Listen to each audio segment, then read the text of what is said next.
All right, I'm just gonna jump in. Hey, hi, my name's Riley. I'm a developer. I consider myself a principal level developer.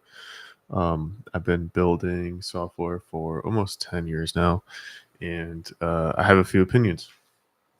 I'm looking over here because my monitor is pretty stretched, and I'm using an old webcam.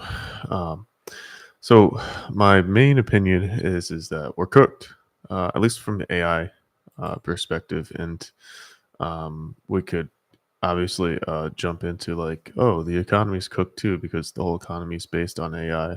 It's a huge bet on AI.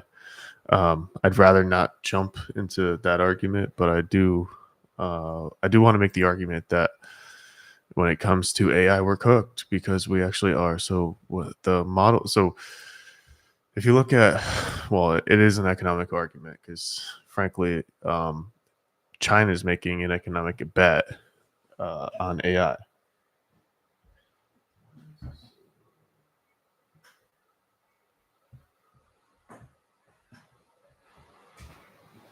So the bet that China is making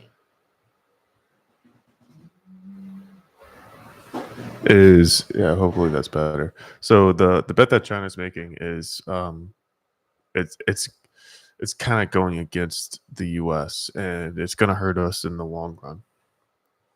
So I'm sure if you're watching this channel, you're probably a developer or something of like accord.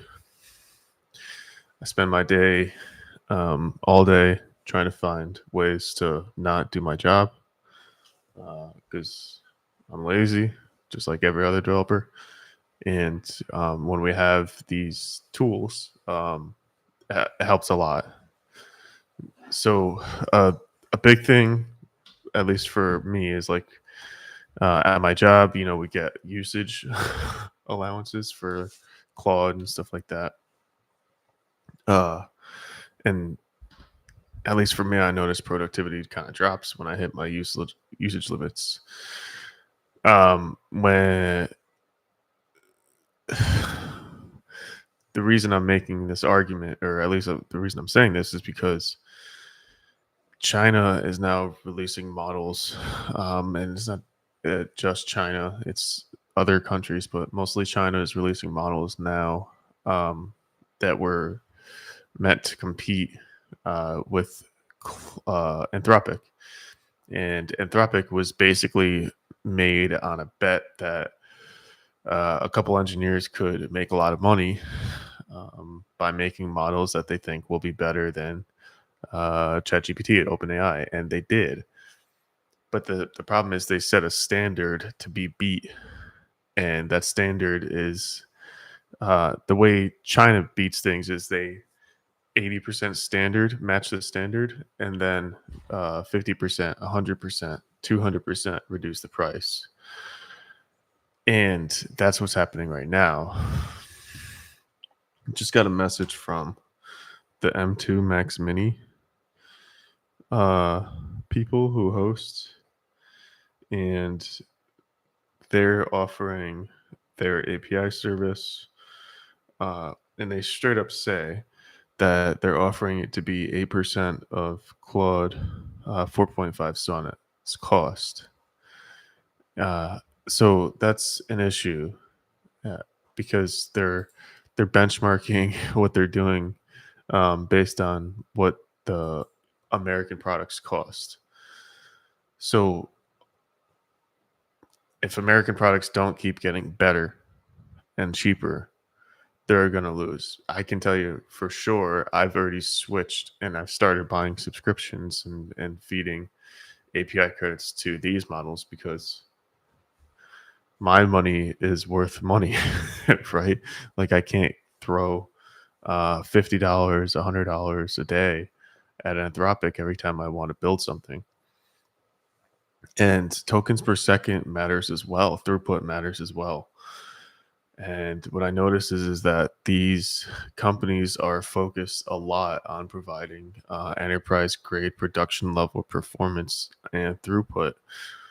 Anthropic and even OpenAI, they're not really able to provide that level. They hint at it, but how they really provide it is they uh, they scaled down the amount of compute that the model is using.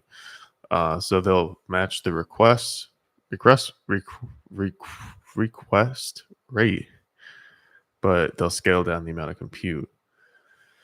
So I just added Minimax Standard, and I'm using it in VS Code, and I'm doing like real coding.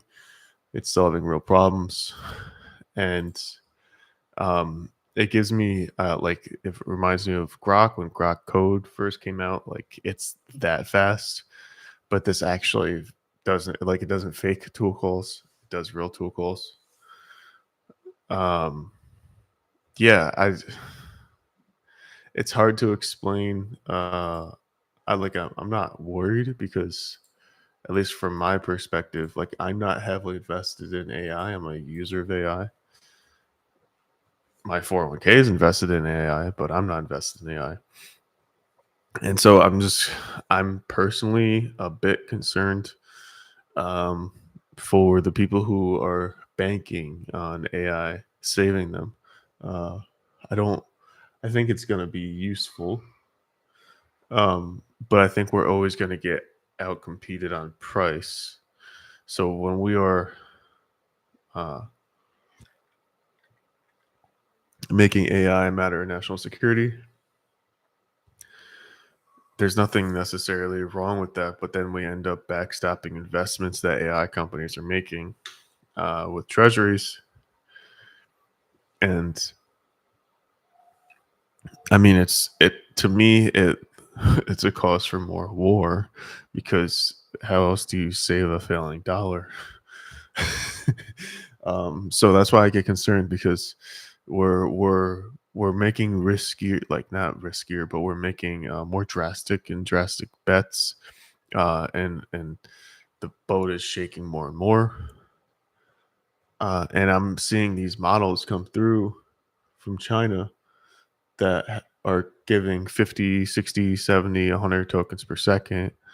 They're benchmarking sometimes better than Claude and OpenAI, or than Anthropic and OpenAI.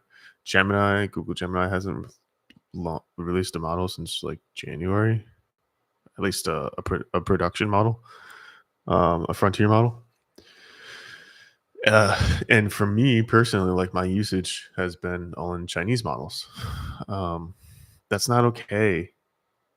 But the problem is that when you look at where is the acceleration coming from, China's had their access to chips restricted, and any entrepreneur will tell you. And when you have a lack of resources, you become resourceful, and so that's what they've done. They've started becoming resourceful, and now they've leveraged more chips to come in, but we've been leaning too much on the chips and thinking that that's our competitive advantage when it never was. It's just compute, and chips can be commoditized. So it becomes an issue because now you have um, Chinese firms able to train on Chinese chips, and the leverage that we thought we had is slipping away. So I'm concerned for people who are invested in AI, and I'm concerned for the future. So what I can say is leverage it, put it into your tooling. Don't build your company around the hype of AI, but use AI to assist you in whatever you're doing because that's not going to stop being helpful. But if you're invested in AI the way people are invested in Tesla or any other like company, I don't think that's a good idea. Yeah. So keep building. All right. Talk soon. Peace.